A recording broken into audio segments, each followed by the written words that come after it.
Bonjour à tous, dans cette vidéo, je vous propose de calculer la fonction dérivée de la fonction f qui s'affiche à l'instant sur votre écran, qui a l'air compliqué mais qui ne l'est pas du tout si on s'y prend correctement. Donc je vais essayer de vous donner mes petites techniques pour réussir à faire ce genre d'exercice.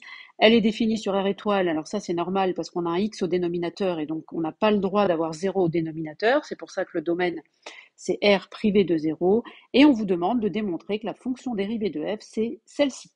Alors, vous pouvez mettre la vidéo sur pause, essayer de le faire si vous avez envie et si vous avez le temps. Moi, pour ma part, je vais me lancer dans la correction de l'exercice et essayer donc de mettre en évidence les difficultés qui ont dû se poser quand vous avez essayé de faire l'exercice. C'est celle en tout cas que moi je remarque dans mes classes depuis toutes ces années. Alors, déjà, la fonction f est dérivable sur R étoile. Il faut le dire parce que c'est une somme de fonctions dérivables sur R, sauf 5 sur 2x qui, elle, est dérivable que sur R étoile à cause du x au dénominateur. Et du fait que la dérivée de 1 sur x, je l'ai réécrit ici, c'est moins 1 sur x au carré, donc la dérivée pose un problème pour x égale 0 également. Pareil que pour la fonction de départ. Et c'est pour ça qu'on dit que la fonction f est dérivable sur R étoile, même si les autres, là, sont dérivables sur R, puisqu'il faut trouver un intervalle sur lequel on puisse dériver chacun des termes de la somme qui fabrique la fonction f.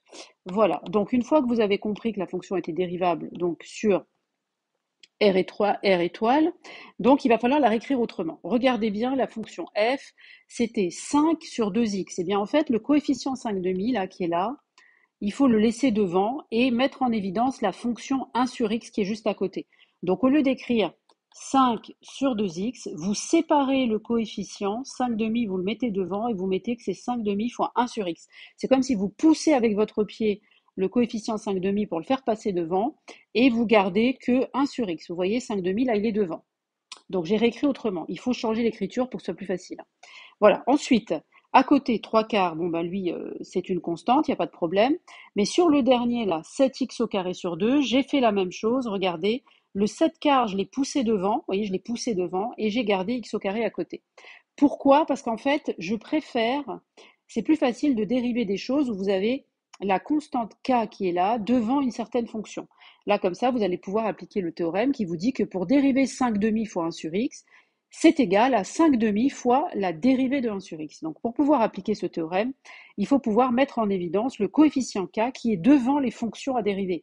Donc par exemple, 7x au carré sur 4, si vous l'écrivez 7 quarts fois x au carré, on voit bien que c'est 7 quarts de la fonction x au carré. C'est plus facile à voir de cette manière-là.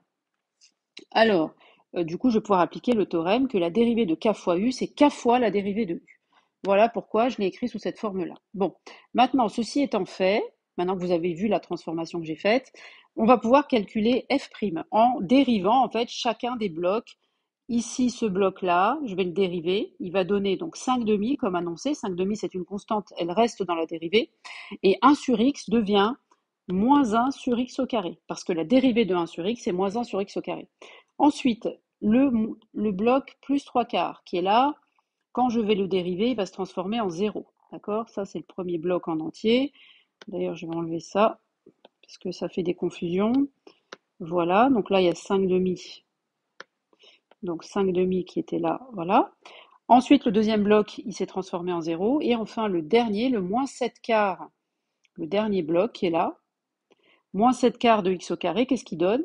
Alors, moins 7 quarts, il reste moins 7 quarts, puisque c'est la constante qui est devant la fonction 7 quarts, devant x au carré. Et maintenant, je vais dire dériver x au carré. Qu'est-ce que ça donne la dérivée de x au carré? Vous le savez, c'est 2x. Donc voilà, j'ai dérivé comme on fait d'habitude. Ensuite, je vais regrouper, maintenant que j'ai fait la petite manipulation de pousser la constante pour pouvoir faire la dérivée, ensuite, je vais revenir à une forme plus compacte. Donc le 5 demi fois 1 sur x au carré, je vais multiplier 5 par moins 1, ça fait moins 5, et 2 fois x au carré, ça fait 2x au carré. Là, c'est ce que j'ai fait. Le 0, je l'ai enlevé. Et là, c'est pareil. Ceux-là, maintenant que j'ai fait la manipulation, je vais les regrouper de nouveau. Et je vais dire que 7 quarts fois 2x, ça fait 7 fois 2x. Je multiplie les numérateurs entre eux. Et pardon, je multiplie maintenant les dénominateurs entre eux. Donc 4 fois 1, ça fait 4. C'est pour ça que je l'ai compacté comme ça. D'accord? Ensuite, dernière étape, on va juste simplifier 2 en haut et en bas. On va diviser le numérateur et le dénominateur par 2. Donc, en haut, je peux diviser par 2 et en bas aussi. Si je divise le numérateur par 2, il reste 7. Et si je divise le dénominateur par 2, 4 devient 2. Et donc, finalement, j'ai bien obtenu que la dérivée de f, c'est cette fonction-là, comme c'était annoncé au départ dans l'énoncé de l'exercice. Voilà, j'en ai fini avec cette vidéo. J'espère avoir été claire. Je sais que c'est pas simple. Regardez-la une deuxième fois si vous n'avez pas tout compris. Ça vaut le coup, je pense. C'est un exercice qui est très classique également, à un niveau 2, on dirait. Voilà, donc j'espère que cette vidéo vous a aidé, qu'elle vous a plu, et je vous dis évidemment à très bientôt pour une prochaine vidéo.